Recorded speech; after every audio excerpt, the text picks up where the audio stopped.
Je me présente. Je m'appelle Katia Pogé. Je suis à la fois une nouvelle habitante sur le pays de Dinan et la nouvelle coordinatrice de l'association ESS Espérance. Espérance, c'est le pôle de développement de l'économie sociale et solidaire sur le pays de Rance. Vous connaissez? Voilà, à peu près ce que je disais maintes fois lors de mes escapades à vélo du 9 au 18 juillet. 9 jours en itinérant chez l'habitant, histoire de me faire une idée de ce territoire, de mieux comprendre les dynamiques qui existent déjà, et puis de rencontrer toutes ces personnes que l'on m'a conseillées ou qui ont croisé ma route. Allez, je vous emmène, accrochez-vous, j'ai rendez-vous avec vous.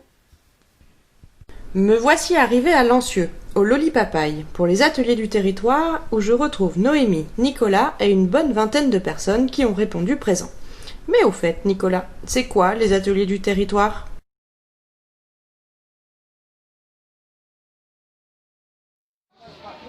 Allô, allô. Ouais, c'est bon.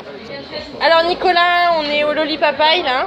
Ouais. Première soirée pour moi d'arrêt vélo, mais j'ai rendez-vous avec les ateliers du territoire. On les co-organise ensemble depuis peu. Je fais partie de l'équipe, mais toi tu as fondé ces ateliers du territoire depuis un petit moment. Ouais. Est-ce que tu peux juste, je pense que tu es le meilleur placé pour en parler. Nous expliquer un peu ce que c'est. Quand je dis les ateliers du territoire, à chaque fois, faut expliquer. Donc, vas-y. Écoute, j'ai cofondé voilà. les ateliers du territoire en novembre 2017 avec Julien Vec qui est l'Institut Design et Mathilde Renversade qui à l'époque était chez Digital Saint-Malo. Et donc tous les trois, on a lancé ce format de brainstorming à l'heure de l'apéro pour essayer de trouver quelles sont les thématiques et les sujets qui intéressent les habitants du territoire et notamment aider tous les porteurs de projets, quels qu'ils soient, que ce soit associatifs, économiques, culturels, sportifs, sur le territoire. Et donc quand on parle de territoire avec des ateliers, on parle du bassin de vie Vallée de la Rance et Côte d'Émeraude. Donc géographiquement c'est entre le Cafrel et le Mont-Saint-Michel et jusque Édé, Becherel pour sa limite sud. Ah oui, ça va donc loin. C'est tout le pays de Dinan et le pays de Saint-Malo. Ouais. Voilà. Donc voilà géographiquement ce que c'est. Et donc on se donne des rendez-vous tous les mois dans les bars et restaurants du territoire. On change à chaque fois, on est nomade, on va de lieu en lieu. On essaye aussi de faire découvrir des lieux atypiques que les gens ne connaîtraient pas forcément. Donc là, ce soir, on est à Lancieux, sur la plage du bar du Lolipapaï. Magnifique vue sur les Ébiens, l'Ilago. C'est vraiment splendide. Je confirme. Un peu vanté, mais splendide quand même. Et en tout cas, un très bel endroit. Et je suis sûr qu'il y a plein de gens qui ne connaissaient pas avant de venir ce soir. Donc ça permet de faire découvrir des lieux agréables. On a la chance d'être dans un bel endroit et donc profitons-en. D'accord, et du coup ça se passe comment concrètement les ateliers du territoire? Alors tous les mois on propose entre 3 et 7 projets. Ce sont des porteurs de projets qu'on identifie avant, donc 11 c'est l'équipe d'animation donc, qui est composée de 4 personnes, donc Katia toi-même.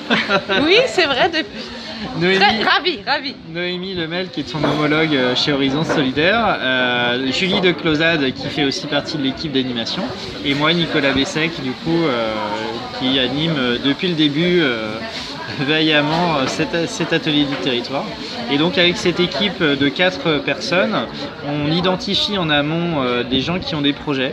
Ça peut être vraiment tout type de projet, de l'économie sociale et solidaire, de l'économie classique, des sujets autour de la mobilité, de l'emploi, de la culture. Voilà, donc c'est vraiment très très divers et varié. Ça peut être soit aider par exemple des événements qui ont déjà lieu depuis longtemps et c'est leur donner un petit coup de pouce, soit aider des gens qui sont en création d'entreprises et on les voit avant pour définir une question simple et claire qui sera posée lors de la soirée des ateliers. Et les participants qui viennent aux ateliers choisissent de travailler sur tel ou tel projet et répondent avec le porteur de projet et l'animateur à la question. Et c'est ouvert à tout le monde? Bien sûr, c'est une soirée complètement libre et ouverte à tous, qui est gratuite. Chacun paye ce qu'il a envie de boire oui, parce que c'est quand même l'apéro, faut le dire. C'est un apéro, donc voilà, faut pas... Il y a quand même... profitons-en. On mêle l'utile à l'agréable. C'est ça, et c'est toujours très joyeux et très convivial comme ambiance.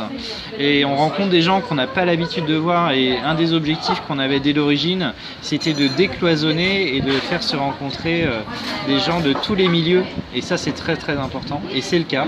Et depuis le début, depuis novembre 2017, on a permis que des gens qui habitaient, qui étaient voisins, mais qui ne connaissaient pas se rencontrent, de tous les âges, de tous les milieux, de tous les métiers, et ça c'est génial, quoi.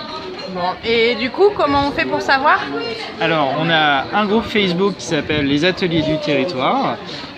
Donc, il faut juste s'inscrire sur ce groupe-là. On publie en fait les événements sur Facebook. Il y a aussi une mailing list. Donc, quand vous venez, on vous demande votre adresse email pour faire partie de la mailing list. Et puis, sinon, il y a le site agendaou.fr qui recense aussi nos événements. Merci Agendaou. Merci Agendaou. Bon, bah merci Nicolas. Merci Katia, à très bientôt. À bientôt. Et bonne balade à vélo. Merci.